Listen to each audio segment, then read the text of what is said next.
Assalamualaikum warahmatullahi taala wabarakatuh dan salam sejahtera buat penonton sekalian.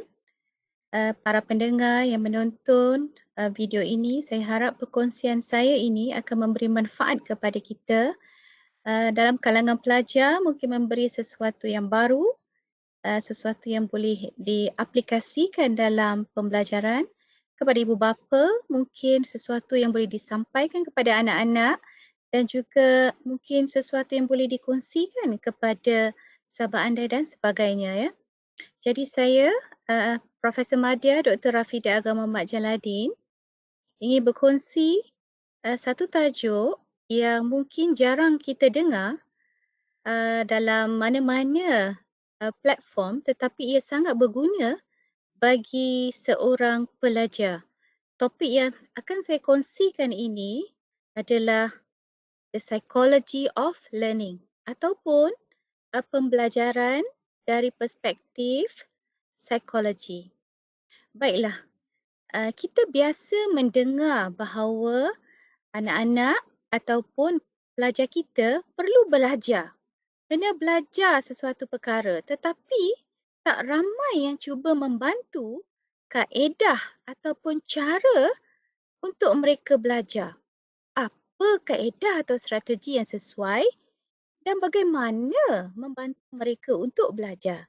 Jadi dalam perkongsian yang singkat ini, saya harap saya dapat membantu para penonton, pelajar, mungkin murid sekolah dan juga ibu bapa supaya mendapat ilmu baru ini dari perspektif psikologi. Kerana tajuk ini bukan sahaja mengajar tentang strategi untuk belajar, tetapi juga membantu kita uh, menguatkan daya ingatan. Kerana saya akan memberikan perkongsian berdasarkan prinsip-prinsip psikologi. Jadi tuan-tuan dan puan-puan, jika dilihat di sini, ini adalah topik ya. Topik yang akan saya cuba kongsikan dengan tuan-tuan dan puan-puan. Bila kita bercakap di perspektif psikologi, kita tak boleh lari daripada 3 perkara ya, iaitu pertama adalah pemikiran kita. Okey, pemikiran. Kedua adalah perbuatan atau tindakan. Dan ketiga adalah perasaan. Perasaan kita ya. Jadi tiga-tiga perkara ni kita harus ambil berat apabila kita nak mengkaji sesuatu perkara dari perspektif psikologi. Jadi saya harap ya, walaupun slide saya dalam bahasa Inggeris, tapi huraian saya ini ataupun penyampaian saya ini akan menggunakan bahasa Melayu ya. Okey, sedikit perkenalan lah ya, maklumat latar belakang tentang diri saya. Saya memang dari latar belakang psikologi dan kaunseling, seorang kaunselor berdaftar dan juga seorang pendidik kaunselor ya. Dan saya telah terlibat dalam bidang psikologi dan kaunseling ni dah mencapai 23 tahun ya, dan melepasi 23 tahun ya. Dan saya memang seorang yang berkhidmat di Prasada Pendidikan. Saya seorang pensyarah di Universiti Malaya di bawah Fakulti Pendidikan dan saya juga adalah pengarah di Pusat Penyelidikan dan Pembangunan Keluarga Universiti Malaya. Jadi pengalaman saya sebagai ahli PIBG di sekolah rendah, sekolah menengah dan juga khidmat-khidmat komuniti yang telah saya jalankan serta juga projek-projek penyelidikan yang melibatkan komuniti, saya gunakan semua perkara ini supaya saya boleh membantu tuan-tuan dan puan-puan, hadirin hadirat para pendengar sekalian ya. Okey, apa yang saya kongsi ni bukan dari ilmu tapi ditambah pula dengan pengalaman profesional yang ada, yang saya cakap tadi melepasi 23 tahun dalam bidang psikologi dan kaunseling ya. Jadi, hadirin dan hadirat sekalian, apa yang kita akan cuba kupas dalam perkongsian saya ini adalah satu model pembelajaran yang menerapkan prinsip-prinsip psikologi yang dinamakan SQ4R ya tuan-tuan dan puan-puan, SQ4R. kaedah yang akan kita cuba aplikasikan dan gunakan dalam pembelajaran kita nantilah ya. Okey, saya harap ibu bapa pun boleh guna, bukan, boleh ajar anak-anak untuk digunakan. Okey, dan sekarang ni semua melibatkan platform online, jadi mungkin akan rasa sukarnya nak menguasai satu ilmu kerana kita tak dapat bersemuka dengan pendidik kita, dengan guru-guru kita, cikgu kita, pensyarah kita dan semuanya. Jadi dia mungkin akan mendatangkan kebimbangan yang mengganggu-gugat tahap keyakinan diri dan juga keberkesanan diri kita ya. Jadi jangan susah hati, jangan khawatir. Kita akan cuba bantu tuan-tuan dan puan-puan dalam bimbingan kaedah belajar ni lah ya. Okey. Okey, tuan-tuan dan puan-puan, SQ4R tadi ya, tu namanya ya. Apa tu SQ4R ya? Okey. Baik, kita kupas satu persatu kerana ini melibatkan kemahiran pembelajaran. Kalau kita nak senaraikan satu persatu, memang orang kata memang sukar ya, sebab banyak kemahiran pembelajaran yang boleh kita orang kata pelajari ya, tapi memang jarang sekali diajar oleh um, guru-guru atau sebelum ni ya. Kita diandaikan hanya perlu tahu sahaja apa yang patut belajar, tetapi kita tak diajar cara atau bagaimana nak belajar dengan berkesan ya. Jadi tuan-tuan dan puan-puan, hadirin dan hadirat sekalian, ini saya senaraikan 7 ya yang saya ambil ya, 7. Tetapi yang saya akan fokuskan adalah 2 perkara, iaitu nombor 4, belajar membaca dengan berkesan, dan yang ketujuh ya, belajar kemahiran mengambil nota untuk tujuan akademik ya, maksudnya belajarlah ni ya. Jadi 2 sahaja, yang lain-lain tu kita tak akan sentuh dalam perkongsian ini. Baiklah, tuan-tuan dan puan-puan, murid-murid, pelajar-pelajar sekalian ya. Kita kena ingat, bila kita belajar, kita bukan hanya mengejar kuantiti, berapa banyak yang kita belajar, tetapi sebenarnya kita patut mengejar kualiti ya. Kualiti itu bermaksud berapa banyak kita baca dan berapa banyak juga yang masuk ke minda dan juga memory box kita, dan dia kekal di sana ya. Bukannya umpama macam masuk ke telinga kanan, keluar telinga kiri. Itu maksudnya pembelajaran yang tak ada kualiti, dia tak melekat ya. Jadi betulkan niat supaya kita nanti menjadi seorang pelajar yang berkualiti, murid yang berkualiti ya. Jadi nak menuntut ilmu, kita tak nak ada pembaziran masa. Kita nak pastikan masa yang kita laburkan tu memang memberi pulangan yang betul-betul memberi manfaat kepada diri kita juga. Kerana ilmu itu memang orang kata menimba ilmu tu sesuatu yang sangat dituntut dan juga banyak kelebihannya, bukan saja dari segi agama tetapi juga dari segi pembangunan diri ya. Sebab dengan ilmu kita boleh mengubah nasib, kita boleh mengubah orang kata gaya hidup, dan juga kita boleh mengubah orang kata masa depan kita ya, insya-Allah. Baik tuan-tuan dan puan-puan, mari kita fokus kepada yang pertama dulu, iaitu belajar untuk membaca dengan berkesan. Apakah kemahiran-kemahiran yang perlu tahu dari perspektif psikologi ya? Baik. Sekarang ni kita belajar ni, yang saya nak kongsikan ni bukan belajar membaca sebarang bahan bacaan ya. Tuan-tuan dan puan-puan, kita bukan nak belajar membaca surat khabar dengan berkesan. Bukan nak belajar membaca orang kata majalah dengan berkesan. Tidak. Tetapi sekarang ni kita fokus kepada akademik ya. Maksudnya baca buku teks. Kalau di sekolah ya masih ada buku teks ya. Kalau di universiti kita ada buku rujukan dan juga artikel-artikel jurnal ataupun artikel bercetak ilmiah. Jadi itu semua dinamakan academic literature ataupun bahan-bahan bacaan berbentuk akademik. Kita kena fokus ya, sebab bacaan lain tu macam novel, komik, Majalah itu saya rasa senang mudah nak dikuasai. Tapi kalau akademik ni dia sesuatu yang baru, sesuatu yang mencabar, jadi kita perlu ada satu strategi atau kaedah untuk menguasai bahan bacaan tersebut. Okey, inilah saya perkenalkan model ataupun metod SQ4R ya.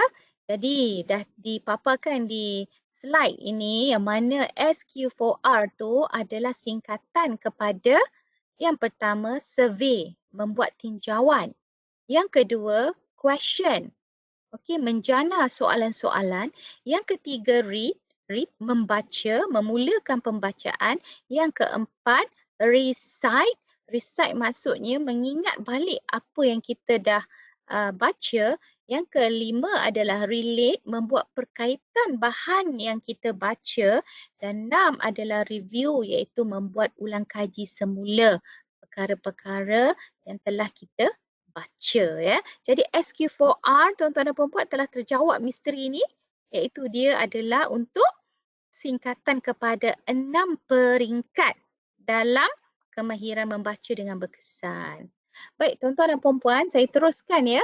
Okey, bila kita kata survey, survey ni kita meninjau. Bila kita meninjau maksudnya dia bermula daripada kita selak-selak, kita tengok-tengok bahan bacaan kita itu, maka kita tengok apa pengenalan dia, kita lihat ada berapa banyak heading ataupun tajuk-tajuk dalam bab yang kita baca, kemudian ada tak sebarang caption, macam mana rupa bentuk dia, tulisan dia halus ke tidak. Jadi sebenarnya bila kita meninjau ni kita hanya nak mendapatkan gambaran umum tentang bahan bacaan kita. Kalau buku teks, contohnya ya, buku teks, katakan mata pelajaran sejarah. Dalam mata pelajaran sejarah ni terlalu banyak fakta dan dia memang menguji daya ingatan kita. Jadi cara kita baca tu kenalah sesuatu yang betul supaya kita baca dia terus lekat di kotak ingatan. Jadi yang pertama tuan-tuan dan puan-puan, jangan kita gelojoh nak membaca tetapi kita perlu membuat tinjauan atau survey dahulu ya bahan bacaan tersebut. Okey?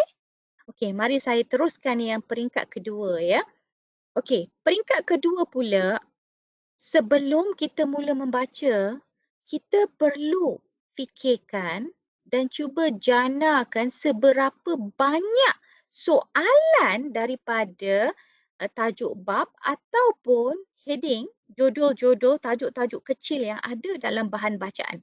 Katakan dalam bab tersebut mungkin mempunyai 5 subheading. Jadi setiap subheading tu cuba kita kupas apa agaknya soalan yang boleh kita bina berdasarkan tajuk. Sebagai contoh saya letakkan di situ ya, katakan salah satu subheading, salah satu subtajuk tu adalah jenis-jenis stres, maka soalan yang boleh kita bina sendiri, maksudnya tak perlulah nak rujuk buku pula kan, hanya bina berdasarkan minda kita sendiri, kotak fikiran kita. Contoh, adakah terdapat lebih dari satu jenis stres? Okey, apakah apakah jenis-jenis stres yang mungkin ada? Bagaimanakah jenis-jenis ini berbeza daripada satu sama lain? Jadi kalaulah topiknya adalah mengenai dengan stres yang dihadapi manusia, maka itu adalah contoh-contoh soalan kita sendiri boleh janakan. Sekiranya tajuk itu berkaitan dengan mungkin kalau saya ambil mata pelajaran sejarah, mungkin kita cakap zaman pemerintahan Jepun, okey? Zaman pemerintahan Jepun, jadi kita nak tahu salah satu soalan, berapa lamakah orang kata Jepun menjajah tanah Melayu? Itu satu soalan. Kemudian kita kena tanya juga di mana bermulanya penjajahan Jepun? Ada tak negeri tertentu yang mula mereka takluki? Okey, dan seterusnya kita boleh bina lagi soalan-soalan untuk kita merangsang minda ya. Tujuan utama kita bina soalan sendiri ni adalah untuk merangsang minda kita supaya kita ada matlamat. Sebab kalau tak ada matlamat jadi kita mudah bosan bila membaca ya. Jadi jangan lupa ya, jangan gelojoh membaca tetapi ikuti dulu step 1 dan juga step 2 ya. Now, step 3, Pada peringkat ketiga barulah kita mula membaca. Kita nak membaca juga, kita tak boleh terus nak membaca semua benda ya tuan-tuan dan puan-puan. Kita mesti membaca dengan kaedah atau berstrategi. Iaitu jangan membaca macam bullet train ataupun jangan membaca orang kata dari satu perkataan yang pertama sampai ke akhir. Jangan. Ingat, ini melibatkan proses minda. Jadi bila kita membaca, apa yang kita perlu buat adalah membaca dalam bentuk kelompok-kelompok ataupun kita namakan bites ataupun dalam nama chunk ya. Maksudnya jangan main redah je. Baca dulu. Kalau kita tengok dia dibahagikan dengan perenggan, maka kita baca dulu mungkin 2 perenggan dalam bahagian pengenalan. Okey, bila dah baca kita bertenang cuba fikirkan. Dan bila kita fikir tu sebenarnya kita cuba kaitkan ada tak tadi soalan dibina daripada ni ada kena tak? So kita cuba buat perkaitan. Bila kita dah proses serba sedikit, baru kita teruskan. Mungkin teruskan dengan perenggan yang ketiga, keempat, kelima. Kemudian kita berhenti sejenak dan cuba kita fikirkan. Jadi ini sebenarnya kaedah yang betul sebab kita memberi ruang kepada minda terutamanya memory box kita supaya ada orang kata perpindahan maklumat daripada ingatan jangka pendek ke dalam ingatan jangka panjang. Kalau kita tak berhenti sejenak dan memberi fokus, maksudnya maklumat tu akan cepat hilang sebab dia tak berjaya dipindahkan ke dalam kotak ingatan jangka panjang. Jadi tuan-tuan dan puan-puan, kena ingat ya, apabila membaca kita menggunakan prinsip ingatan ya dalam psikologi. Jadi kita kena faham dulu prosesnya macam mana. Now, mari kita teruskan ke peringkat yang keempat ya. Peringkat keempat ni adalah peringkat di mana kita berhenti macam saya cakap tadi, berhenti dan cuba imbas ulang balik. Ini macam saya dah sebut juga tadi ya. Seolah-olah kita membuat orang kata latihan. Rehearsal tu macam umpama latihan kan. Kita membuat orang kata ulang tayang balik. Dalam pada yang sama, kita sebenarnya sedang mencari apakah jawapan-jawapan yang paling tepat kepada senarai soalan yang telah kita bina tadi. Okey, dan pada masa inilah kita juga boleh mula membuat ringkasan-ringkasan ataupun mula membuat catatan-catatan ringkas untuk kita mengingat. Katakan dalam peringkat kedua tadi, masa kita membina soalan, kita ada tuliskan soalan tersebut di dalam helaian kertas dan pada masa peringkat keempat iaitu recite ataupun membuat ulangan balik ni, pada peringkat inilah kita catatkan jawapan, mungkin main point kepada soalan yang kita bina. Okey, saya teruskan ya.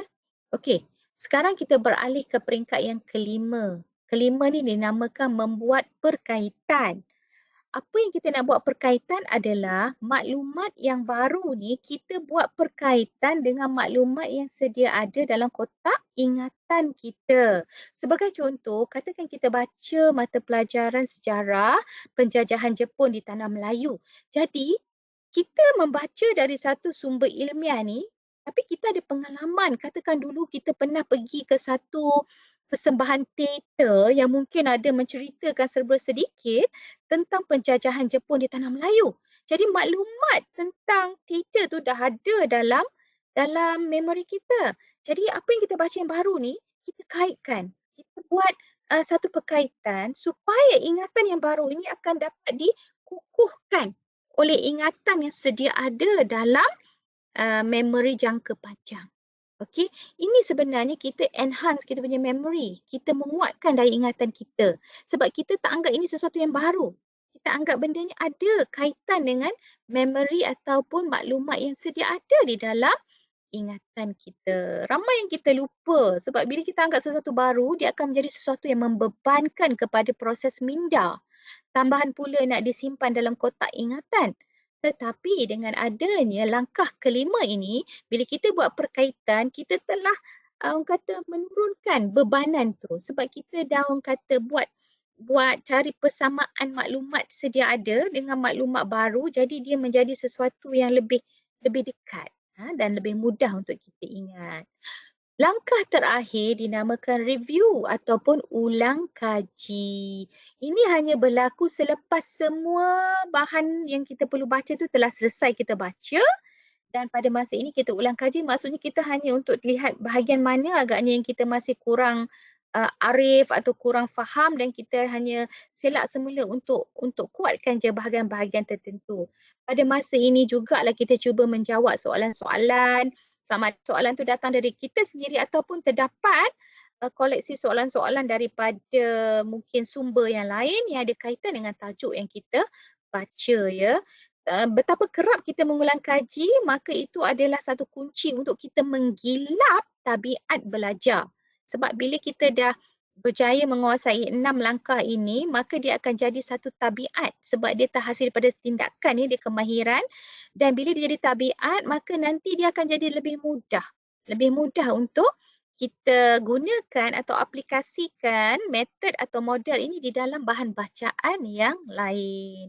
Jadi ini yang saya cakap tu, orang suruh anak-anak atau pelajar belajar tetapi tidak pernah diajar bagaimana untuk belajar, ya. Jadi saya harap perkongsian saya ini walaupun hanya berfokus kepada kemahiran belajar membaca dengan berkesan, tetapi dia memberi sesuatu yang baru yang mungkin boleh dimanfaatkan dengan segera, ya. Okey. Now, kenapa ada 6 langkah tadi, ya? 6 langkah tadi kita perlu kerana bila kita nak membaca dengan berkesan, sebenarnya kita perlu ada kesabaran. Itu yang pertama. Baca ni terutama bahan ilmiah kena sabar. Okey, dia tak akan baca sekali orang kata terus melekat, ya. Tak akan baca sekali terus faham sebab ini adalah bahan akademik, ilmiah.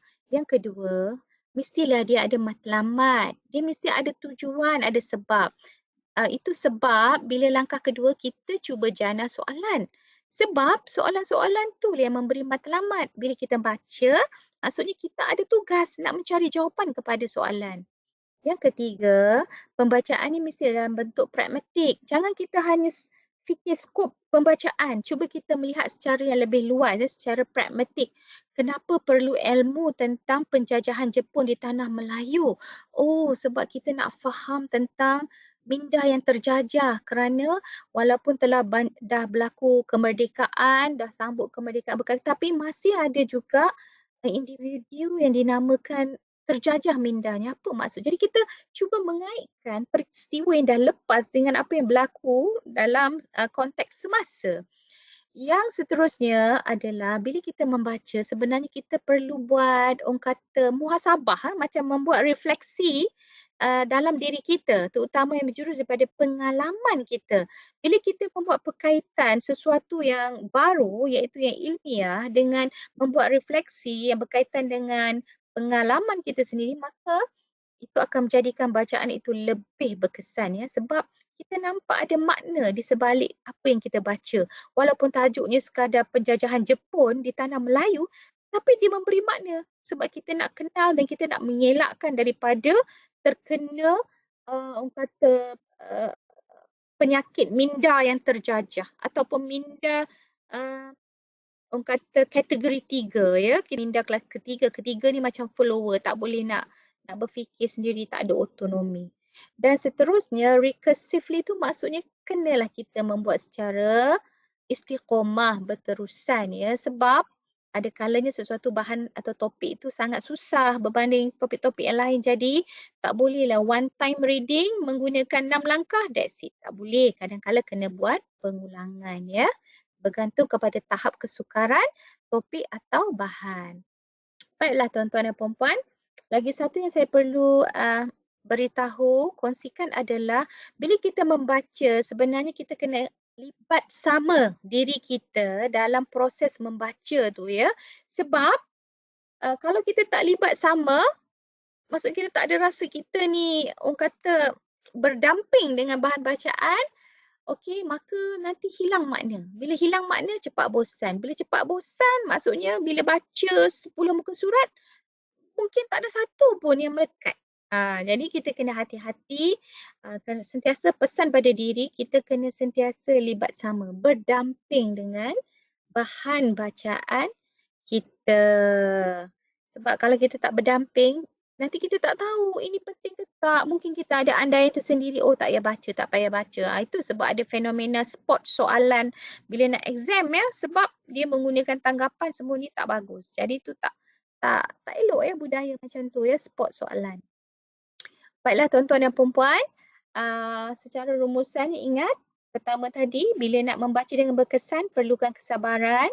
Sebab kita ni membuat kerja-kerja ilmiah, kerja-kerja akademik ya, yang memang kadang-kala kita berdepan dengan istilah-istilah yang teknikal yang jarang kita dengar dalam perbualan semasa. Yang kedua perlu ada matlamat sebab tanpa matlamat kita akan hilang fokus. Bila hilang fokus dia akan mengundang rasa bosan, rasa hilang tumpuan ya. Dan seterusnya elemen yang tadi yang telah saya kupaskan ya. Okey, bagaimana kita nak mengamalkan kaedah tersebut?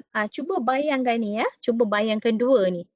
Okey, membaca novel dan juga membaca buku rujukan ataupun buku teks. Tambah yang tu tajuk dia ya, Conceptual Physics. Aduh, sebut fizik je pun kita dah rasa debarannya ya sebab yalah saya sendiri adalah pelajar sains dulu.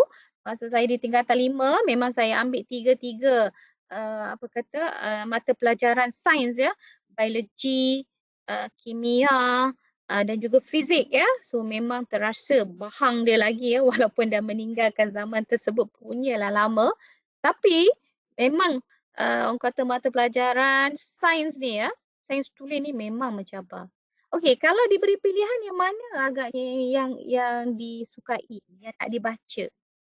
Saya pasti rata-rata akan pilih novel ya, Setia Hujung Nyawa. Tambah pula tajuk novel ni telah pun diadaptasi ke dalam drama bersiri ya, dah ada dah.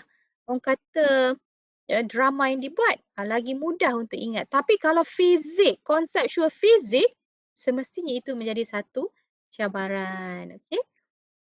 Okey, ini sahaja saya berikan beberapa contoh pendengar sekalian, anak-anak, murid-murid, pelajar-pelajar mungkin ada bahan ilmiah sendiri, mungkin boleh ambil buku rujukan masing-masing dan cuba ambil lah dan cuba tengok ada bab tertentu dan cuba aplikasikan 6 langkah yang saya ajar tadi berdasarkan model SQ4R. Cuba ya macam mana. Yang pertama, bila kita buat tinjauan macam mana.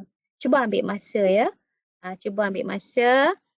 Saya rasa kalau tuan-tuan dan puan-puan gunakan bahan bacaan sendiri lagi mudah. Sebab contoh yang saya beri ni lebih kepada dalam orang kata keilmuan kaunseling ya. Jadi pemilihan dia pun berdasarkan kaunseling lah sebab saya pendidik kaunselor. Jadi pendengar, anak-anak, murid-murid, pelajar-pelajar sila guna bahan ilmiah sendiri ya. Ambillah buku rujukan, buku teks ataupun jurnal artikel yang memang digunakan dalam persekolahan ataupun dalam pembelajaran ya, silakan ya. Kemudian bila kita dah aplikasikan step 1, step 2, mula membaca. Tapi ingat bila membaca saya dah bagi guideline. Baca for 1 minute dulu, stop. Okey, stop tu macam saya cakap lah, cuba imbas balik apa yang kita baca, visualkan ya. Setengah orang dia lebih selesa dengan kaedah visual. Jadi bila 1 minit baca, stop, cuba bayangkan. Kemudian sambung balik dengan lagi 5 minit dan seterusnya ya. Jadi kita buat tu secara berperingkat. Baiklah, hadirin semua, saya rasa untuk topik yang pertama, belajar kemahiran membaca dengan berkesan, telah pun saya kupas dan saya pasti bila kita dah menguasai model ataupun metod SQ4R untuk menguasai proses pembelajaran ataupun pembacaan ya secara berkesan, kita mesti nak tahu juga macam mana kita nak membuat nota secara berkesan. Tapi untuk topik yang ni, kita akan tunggu dulu dan kita akan sambung di dalam siri perkongsian yang akan datang ya. Nanti bersedia untuk topik seterusnya. Jadi untuk rumusan sebelum saya tamatkan perkongsian kita ini ya tuan-tuan dan puan-puan, marilah kita imbas balik apa yang telah kita sentuh hari ini. Pada hari ini saya telah pun orang kata apa tu? Saya telah pun kongsikan tentang teknik-teknik ataupun model membaca secara berkesan, yang mana model yang saya ketengahkan adalah bernama teknik atau model SQ4R, khusus untuk menguasai proses membaca bahan akademik ya. Jadi SQ4R mempunyai 6 peringkat, yang mana yang pertama adalah S, survey, kedua adalah questioning, dan yang ketiga adalah uh, read, maksudnya membaca. Keempat adalah recite, maksudnya cuba kita berhenti sejenak dan mentally rehearse. Yang kelima adalah relate, membuat perkaitan. Dan yang keenam adalah kita orang kata review ya, membuat ulang kaji. Jadi tuan-tuan dan puan-puan kena ingat juga bila membaca ini terdapat beberapa kriteria yang perlu kita penuhi, yang merupakan satu keperluan kerana bila kita nak membaca dengan berkesan, dia perlukan kesabaran, perlukan matlamat, kena ada matlamat, perlukan ada pengulangan, perlu juga kita buat secara pragmatik, melihat secara meluas, dan juga kita juga perlu membuat refleksi ya. Jadi saya harap dengan sedikit perkongsian ini tuan-tuan dan puan-puan telah dapat satu ilmu baru, iaitu kemahiran ataupun teknik membaca bahan akademik dengan berkesan. Sekian dahulu. InsyaAllah kita akan jumpa lagi. Saya Profesor Madya Dr. Rafidah Agama Muhammad Jaladin dari Universiti Melaya mengucapkan selamat belajar dan gunakanlah prinsip psikologi dalam proses pembelajaran anda. Salam hormat. Assalamualaikum warahmatullahi taala wabarakatuh.